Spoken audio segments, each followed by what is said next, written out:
जय सद्गुरुदेव, जय पद शरणम। मेरे सद्गुरु की वाणी परम संत महात्मा यशपाल जी महाराज का प्रवृत्ति में निवृत्ति गृहस्थ धर्म के लिए श्रीमद् भगवद गीता का गीता सुधा भाष्य अध्याय 2 श्लोक 5। गुरुन हत्वा हि महानुभावान् श्रेयो भोक्तुं भैक्षमपीह लोके हत्वार्थकामांस्तु गुरुनिहैव भुञ्जीय भोगान् रुधिर्प्रदिग्धान्। अर्जुन ने फिर कहना आरंभ किया, हे देव, सुना जाता है कि समुद्र बहुत गंभीर है, परंतु तूफान आने पर वह भी भयंकर रूप धारण कर लेता है।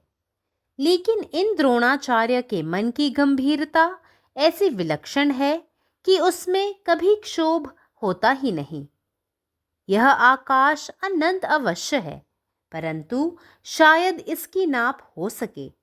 लेकिन इन द्रोणाचार्य के अगाध हृदय का अंत नहीं जाना जा सकता। किसी समय अमृत का स्वाद भी फीका हो सकता है, अथवा काल की गति से वज्र भी टूट सकता है, परंतु द्रोणाचार्य का मानसिक संतुलन विकृत नहीं किया जा सकता।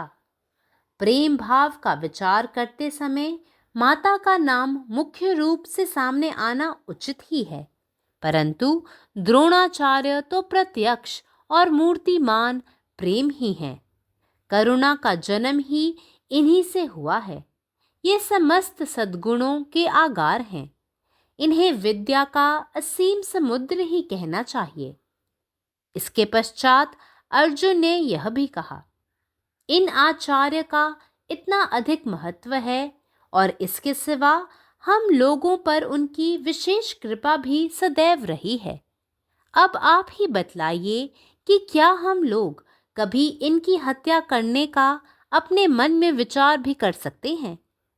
मेरे तो यदि प्राण भी चले जाएं तो भी यह विचार मुझे कभी अच्छा नहीं लग सकता कि पहले तो मैं युद्ध में ऐसे लोगों की हत्या करूं और तब उसके उपरांत राज्य सुखों का उपभोग करूं। यदि मैं यह समझूं कि सुख भोगों का महत्व इन आचार्यों से भी बढ़कर है, तो यह विचार इतना भयंकर है कि मुझसे तो ये सुख भोग दूर ही रहें। इनकी अपेक्षा यहाँ भीख मांगकर निर्वाह कर लेना, जो क्षत्रियों के लिए सर्वदा निंदनीय है, अवश्य ही कहीं अच्छा है। बल्कि देश छोड़कर कहीं चले जाना या पर्वतों की गुफाओं में रहकर वनवास करना भी अच्छा है, परंतु इनके ऊपर शस्त्र उठाने का दुष्कर्म नहीं होना चाहिए। हे देव, जिन बाणों पर अभी हाल में पानी चढ़ा है, उन बाणों से इन लोगों के हृदय पर प्रहार करना और तब उनके रक्त से डूबा हुआ भोग प्राप्त करना, भला ऐसे भोग को लेकर कोई क्या करे? जिस भोग पर ऐसा रक्त लगा हो, वह भोग भला क्या आनंद देगा? बस इसलिए युद्ध करने का विचार भी मुझे अच्छा नहीं लगता। बेचारा अर्जुन अपनी मानसिक वेदना से इतना व्यथित है कि निर्णय नहीं कर पा रहा है कि क्या ठीक है। उसकी बुद्धि भी सर्वथा भ्रमित है और उसे ऐसा लगता है कि श्री कृष्ण ने उसकी बातों पर तनिक भी ध्यान नहीं दिया है। इसलिए वह बहुत घबराया और उसने फिर पूछा, भगवान, आप मेरी बातों पर बिल्कुल ध्यान ही नहीं देते, इसका कारण क्या है? Continuing his vain arguments, though high sounding, Arjuna poses himself as a martyr of his own morality and ethical goodness. He says, Bhishma is the embodiment of chastity. Death would not overtake him against his consent. Self-denial is his lifelong entirety. Gurudev Drona is a versatile genius, a man of right conduct. Arjuna owes his skill in archery to this teacher. He has always been holding such men of merit in high veneration. To treat them as enemies now, all of a sudden, is well nigh impossible to the noble minded Arjuna. And if he should happen to kill them, he would not be able to enjoy either the kingdom or its wealth, for everything would appear to be stained with blood of the revered ones and the beloved kinsmen. ഓം സദ്ഗുരുവിൻ്റെ സന്ദേശം. അർജുനൻ വീണ്ടും സംസാരിച്ചു തുടങ്ങി. അല്ലയോ ഭഗവാനെ, കടൽ വളരെ ആഴമുള്ളതാണെന്ന് കേൾക്കുന്നു. എന്നാൽ ഒരു കൊടുങ്കാറ്റ് വരുമ്പോൾ അത് ഭയാനകമായ ഒരു രൂപം സ്വരൂപിക്കുന്നു. എന്നാൽ ദ്രോണാചാര്യരുടെ മനസ്സിൻ്റെ ആഴം വളരെ സവിശേഷമാണ്. അത് ഒരിക്കലും അസ്വസ്ഥമാകില്ല. ഈ ആകാശം തീർച്ചയായും അനന്തമാണ്. ഒരുപക്ഷെ അത് അളക്കാൻ കഴിഞ്ഞേക്കും. പക്ഷേ ദ്രോണാചാര്യരുടെ ആഴമേറിയ ഹൃദയത്തിൻ്റെ അവസാനം അറിയാൻ കഴിയില്ല. ഒരു ഘട്ടത്തിൽ അമൃതിൻ്റെ രുചി മങ്ങുകയോ കാലക്രമേണ ഒരിടിമിന്നലിൽ തകർക്കപ്പെടുകയോ ചെയ്യാം. പക്ഷേ ദ്രോണാചാര്യരുടെ മാനസിക സന്തുലിതാവസ്ഥയെ ശല്യപ്പെടുത്താൻ കഴിയില്ല. സ്നേഹത്തിൻ്റെ വികാരത്തെക്കുറിച്ച് ചിന്തിക്കുമ്പോൾ അമ്മയുടെ പേര് മുന്നിൽ വരുന്നത് ശരിയാണ്. പക്ഷേ ദ്രോണാചാര്യരിൽ ദൃശ്യവും മൂർത്തവുമായ സ്നേഹമാണ്. കരുണ അവനിൽ നിന്നാണ് ജനിക്കുന്നത്. അവൻ എല്ലാ ഗുണങ്ങളുടെയും കലവറയാണ്. അവനെ അനന്തമായ അറിവിൻ്റെ സമുദ്രം എന്ന് വിളിക്കണം.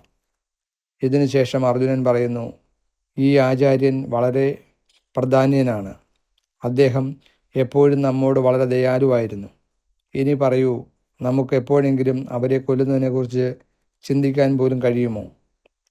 എനിക്ക് മരിക്കേണ്ടി വന്നാലും യുദ്ധക്കളത്തിൽ അത്തരം ആളുകളെ കൊന്ന് രാജ്യത്തിൻ്റെ സുഖങ്ങൾ ആസ്വദിക്കുക എന്ന ആശയം എനിക്ക് ഒരിക്കലും ഇഷ്ടപ്പെടില്ല.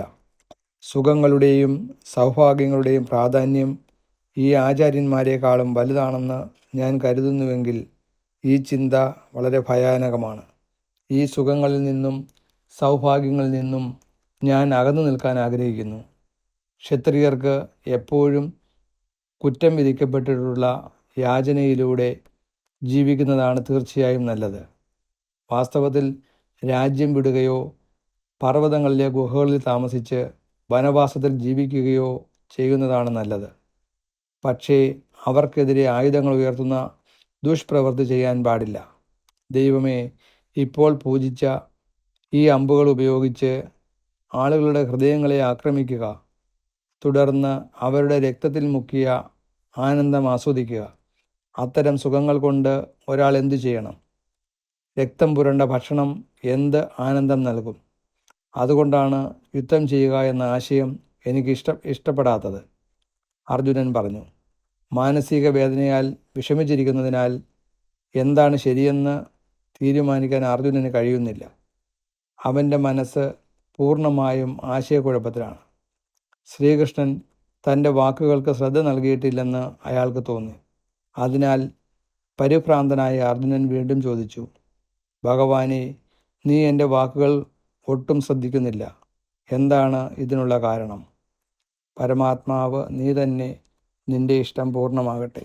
ജയ് സദ്ഗുരുദേവ്, ജയ് പദശരണം. जय गुरुदेव, जय पदशरण.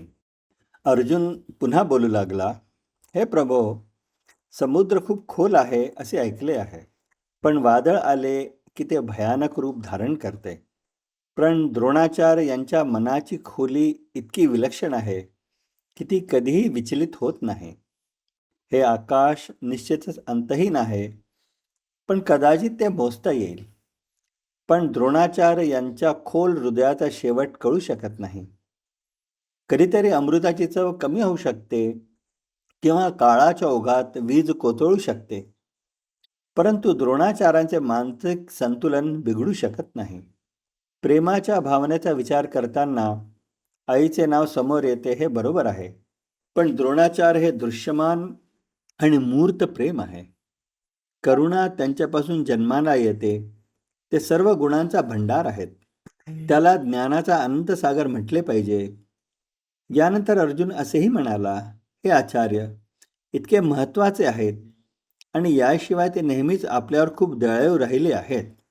आता तुम्हीच मला सांगा, आपण त्यांना मारण्याचा विचारही करू शकतो का? जरी मला मरावे लागले तरी अशा लोकांना युद्धात मारून राज्याचे सुख उपभोगण्याची कल्पना मला कधीच आवडणार नाही. जर मला असे वाटत असेल की सुख आणि भोगाचे महत्त्व या शिक्षकां आणि गुरूंपेक्षा जास्त आहे, तर हा विचार इतका भयानक आहे की हे सुख आणि भोग माझ्यापासून दूरच राहिले पाहिजेत. भिक्षा मागून येणे जगणे निश्चितच चांगले आहे, जे क्षत्रियांसाठी नेहमीच निंदनीय आहे. यापेक्षा खरं तर देश सोडून जाणे किंवा पर्वतांच्या गुहांमध्ये राहून वनवासात राहणे चांगले आहे. परंतु त्यांच्याविरुद्ध शस्त्रे उगारण्याचे दुष्टकृत्य करूच नये. हे देवा, या लोकांच्या हृदयावर नुकतेच पाणी घातलेल्या बाणांनी हल्ला कर आणि नंतर त्यांच्या रक्तात बुडालेल्या सुखांचा आनंद घे. अशा सुखांचे काय करावे? रक्ताने माखलेले अन्न कोणाला सुख देईल? म्हणूनच मला युद्ध लढण्याची कल्पनाही आवडत नाही. या विचाराने अर्जुन याच्या मानसिक वेदनामुळे इतका त्रस्त आहे की तो काय बरोबर आहे हे ठरवूच शकत नाही.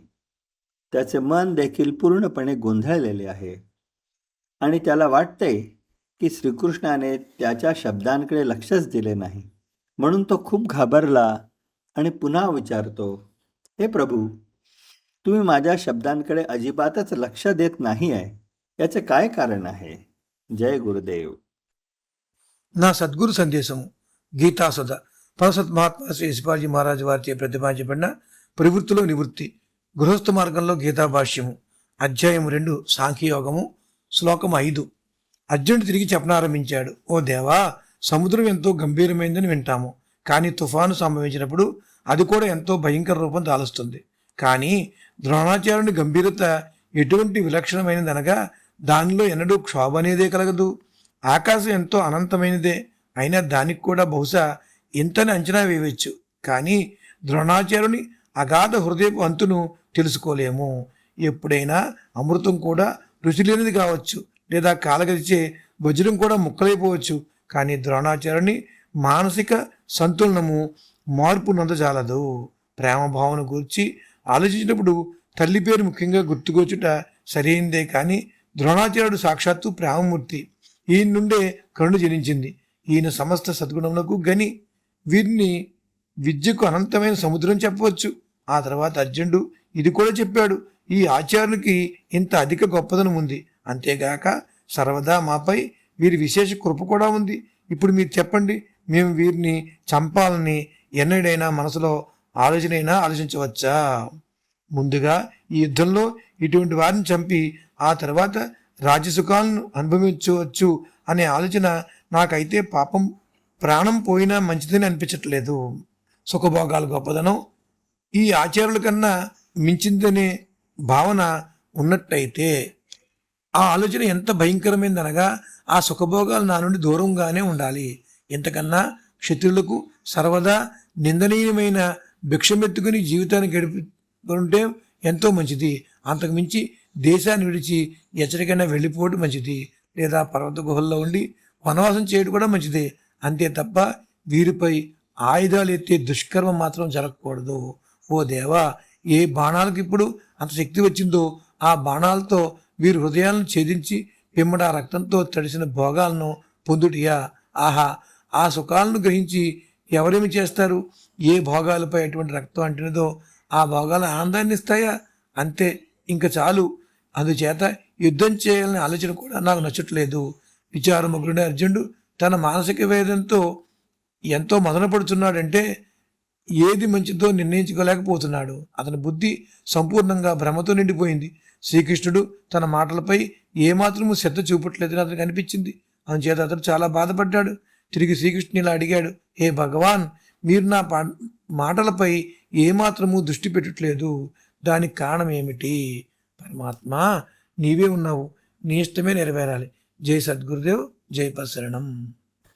अर्जुन फेर कहऽ लागल, हे देव, सुनल जाइत अछि जे समुद्र अत्यंत गंभीर होइत छैक, मुदा जखन बिहाड़ि उठैत छैक तऽ ओ समुद्र सेहो विकराल रूप धारण कऽ लैत अछि. द्रोणाचार्यक मोनक गंभीरता एहन विलक्षण अछि जे कखनो ओहिमे क्षोभ नहि रहैत अछि. ई आकाश अवश्य अनंत अछि, तैयो ओकर सीमा मापल जा सकैत अछि। मुदा द्रोणाचार्यक हृदय एहन अगाध आ अथाह अछि जेकर अंतक कल्पना सेहो असंभव अछि। अमृतो के स्वाद बेस्वाद लागि सकैत अछि, कालक प्रभाव सँ वज्र सेहो टूटि सकैत अछि, मुदा द्रोणाचार्यक मानसिक संतुलन कखनो विकृत नहि कयल जा सकैत अछि। प्रेम भाव पर विचार करैत काल सबसँ पहिने एकटा माय के स्मरण केनाइ एकदम उचित अछि, एहिमे कोनो संदेह नहि। मुदा द्रोणाचार्य तऽ साक्षात प्रेम के मूर्ति छथि।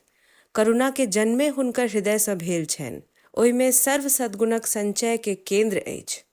द्रोणाचार्य के विद्याक अगाध समुद्र कहब उचित मानल जायत। एकर बाद अर्जुन आगू कहैत अछि, एहन आचार्यक एतेक महत्व अछि आ ताहि पर सँ हमरा सब पर हुनकर विशेष अनुकंपा रहल अछि।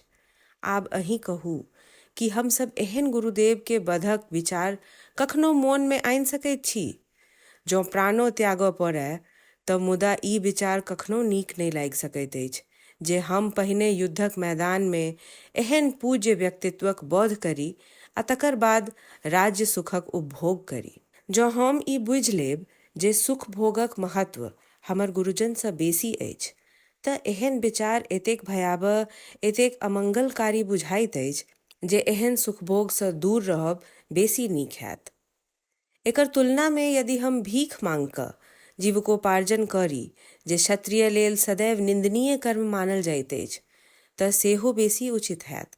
अपन देश छोड़ि देनाइ आ कोनो पर्वतक गुफा में आश्रय लेनाइ, ई सबटा काज हिनका पर शस्त्र उठेनाइ सँ बेसी नीक अछि। हे देव, जाहि बाण पर एखने पानि चढ़ाओल गेल अछि, ताहि बाण सँ हिनकर हृदय पर प्रहार करय पड़त आ ओहि रक्त संचित पथ पर चलि कऽ हम राज्यक भोग पायब। कहू, एहन भोग लऽ कऽ हम की करब? जे भोग गुरुजनक रक्त सँ भीजल हुए, से भोग हमरा लेल की सुखदायक हैत? एहि लेल युद्ध के विचारो हमरा नहि सोहाइए। बेचारा अर्जुन अपन मानसिक पीड़ा सँ एतेक व्याकुल भऽ गेल अछि जे ओ नीक बेजाय के निर्णय नहि कऽ पा रहल अछि। ओकर बुद्धि पूर्ण रूपेण भ्रमित भऽ गेल अछि आ ओकरा एहन प्रतीत भऽ रहल अछि जे श्री कृष्ण ओकर वचन पर कनिको ध्यान नहि दऽ रहल छथि। तैं अत्यंत व्याकुल चित्त सँ ओ पुनः प्रश्न करैत अछि, हे भगवान, हम जे कहैत छी ताहि पर अहाँ कनिको ध्यान नहीं दैत छी। एकर की कारण अछि? अखिल भारतीय संत मत सत्संग, पंजीकृत दिल्ली, मुख्यालय B20 CC colony, Rana Pratap Bagh के सामने, दिल्ली। सत्संग आश्रम संत यशरूप तपोभूमि परिसर, अनंगपुर, जिला फरीदाबाद, हरियाणा।